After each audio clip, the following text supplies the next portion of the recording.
Hello, class. This is Group 3, and this is our presentation on biomimicry, the key to sustainable development. It's going to be presented by Robert Cosper, Alessandra Flores, myself, Brandon Roberts, and Kira Vidian.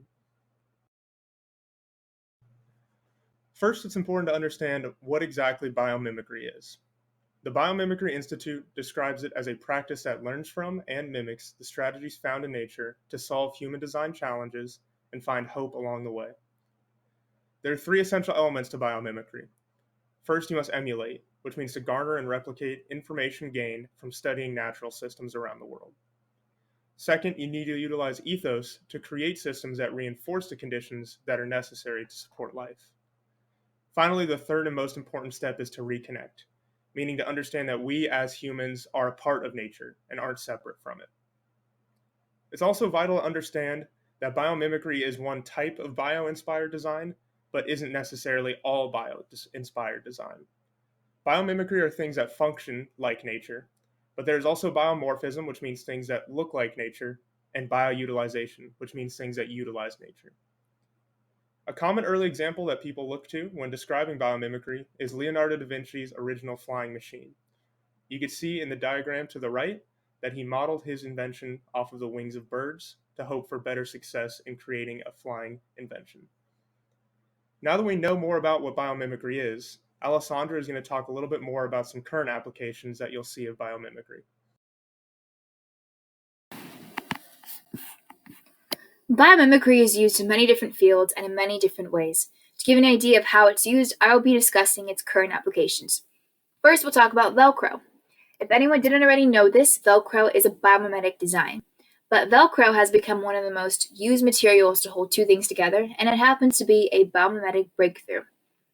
The inventor, George de Mestral, was inspired by birds to create Velcro. In this case, when I say birds, I'm referring to those annoying, prickly seeds that stick to the bottom of our shoes and our pets. George de Mestral noticed how easy it was for birds to stick to his dog's fur, and after studying them thoroughly, he noticed the bird's simple design. It consisted of tiny hooks that sat at the end of the bird's spines that were able to catch on to pretty much anything. As far as I know, George wasn't looking for a natural solution, unlike many other inventors who applied biomimicry to their designs. He just happened to stumble upon this natural occurrence and thought it'd be useful. Now on to the second biomimetic design, the Shinkansen. The Shinkansen, or the bullet train, is a network of railways located in Japan. They happen to have incredible speed and efficiency, but the speeds created a problem. Originally, the high speeds of the train created sonic booms every time they exited a tunnel. This was unfortunate for the surrounding residents because it disturbed them greatly. The Shinkansen engineers were actively searching for a solution for the problem, and they happened to stumble upon the kingfisher. The kingfisher is a bird most known for hunting and eating fish. They have a large head and a long, narrow beak, and they are considered to be masters in traveling between the air pockets and water without making big splashes. So the engineers drew inspiration from the kingfisher to solve their noise problems. They implemented a long beak nose, just like the kingfisher, so that it does not make as much noise. And it also, by doing this, uses 15% less electricity and travels 10% faster than it did before. The third current application that you see is for swimsuits. Speedo drew inspiration from shark skin to create a swimsuit line specifically for the 2008 Olympics. Sharks have dermal denticles on their skin, and these dermal denticles, when in motion, create a pulling effect that helps sharks swim faster. And Speedo used this idea for their swim line. This biomimetic design worked because in the 2008 Olympics, 98% of the medals were worn by swimmers wearing this sharkskin swimwear. Unfortunately, since then, the technology has been banned in Olympic competitions. Next, we have Robert explaining how biomimicry creates sustainable solutions. Biomimicry is a useful tool when creating sustainable solutions, especially when it comes to resource minimization through using resources more responsibly or trying to prevent resource wastage. There are many projects in the works, and there are some projects that have been developed already. One project being developed currently is the floating coconut. This tool was inspired by the way manta rays and basking sharks filter food from water, and it solves the problems of plastics and other harmful trash flowing from rivers by catching the trash before it ever reaches the ocean. Another project that is currently being worked on is the living filtration system. This tool was inspired by earthworms, and it provides a solution for the drainage problems and runoff that removes nutrients from soil. It creates less need for fertilizers to replenish soil nutrients and improve soil health.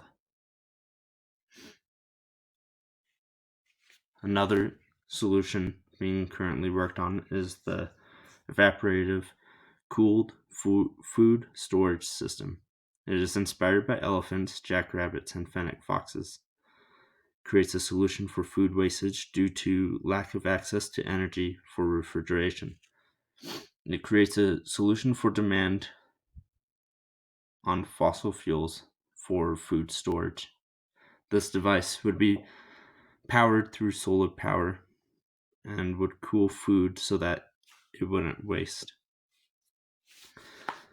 These projects and many projects like them are beneficial for providing sustainable solutions through the use of biomimicry. For some more biomimicry solutions, Brandon will be following on. When discussing how biomimicry can create sustainable solutions, it's also important to discuss how it can help mitigate the disruption and the damage that we expect to see from climate change. With extreme shifts in global temperatures expected to occur, there will be a necessary increase in the energy demand for both cooling and heating of large buildings. Termite mounds found in Zimbabwe have been found to self-regulate at 87 degrees Fahrenheit to maintain their primary food source, which is a fungus that can only survive at that temperature. Building designers in the country modeled the Eastgate Center, which is a large shopping and business complex, around the termite mound design. This building houses multiple stores, housing units, apartment complexes, and office space, but requires no conventional air conditioning or heating year-round to remain at a comfortable temperature. With these unpredictable global temperatures, we also expect to see food shortages, which would increase the demand for long-lasting fresh produce. Scientists are beginning to model synthetic designs off of herbs such as oregano, thyme, rosemary, and other similar plants that contain a volatile organic compound that are released in the area if they sense fungus that is dangerous to local plant life.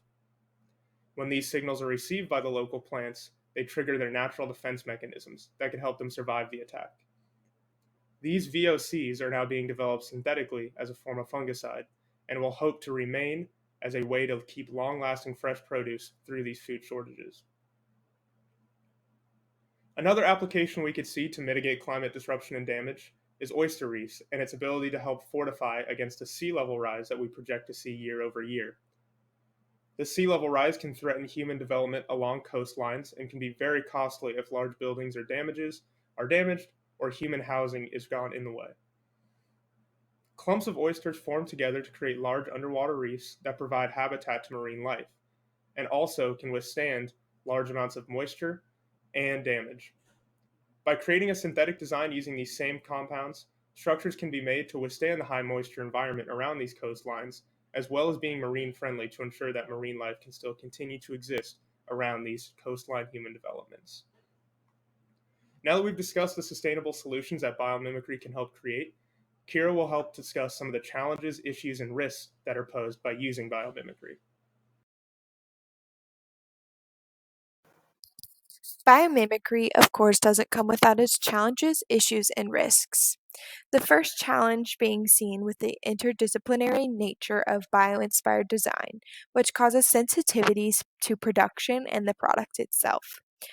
There are other issues seen when implementing the product due to uncertainty with business models on reliance and viability, as well as lack of technology to support the manufacturing scale, and risks with prototyping, such as monetary costs and time investment.